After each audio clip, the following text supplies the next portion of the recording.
እና አሁን እጥረት አለ የምልህ ገና የወጣውን አፓረንት ገና ያልጨረሰውን ሰውዬ ሼፍ አድርጎ አንድ ሬስቶራንት የሚቀጥርበት ነገር ስላለ ኮሚ 2 ኮሚ 3 እያለ ነው የሚሄደው ይሄዳል። ወይም ከስር 3 ብለው የሚጀምሩ አሉ የተለያየ ቦታ ዋቴቨር ኢት ኢዝ ኮሚ ነው። በፈረንሳይ እና በእንግሊዝኛ ሲሆን የተለያየ ስለሆነ ሶርሱ ዋናው ፍሬንች ነው።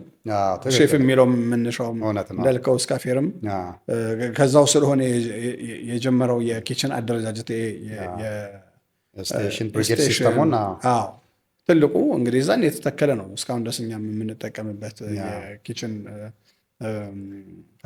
ሃይራርኪው እና በዛ መንገድ ስለሆነ የተለያዩ ዶርማንት የተለያየ እንትን አለው እና ሲሰማው ሙያተኛ ሆኖ ስራ ሲሰማው ምንድን ነው ምን ይላል እና ዲፓርትመንት አለው ምን ላይ ነው ስፔሻላይዝ ያደረገው።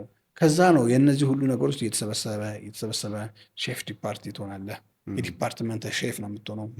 ሼፍ ዲፓርቲ ማለት የዲፓርትመንቱ ሼፍ ማለት ነው። ከዛ ደግሞ እሱ ሼፍ ትሆናለህ። የሼፍ ጠቅላላ ዲፓርትመንቶቹን ማኔጅ የምታደረግ። ከዛ ደግሞ ኤግዚኪቲቭ ሼፍ ካለ እንደዛው።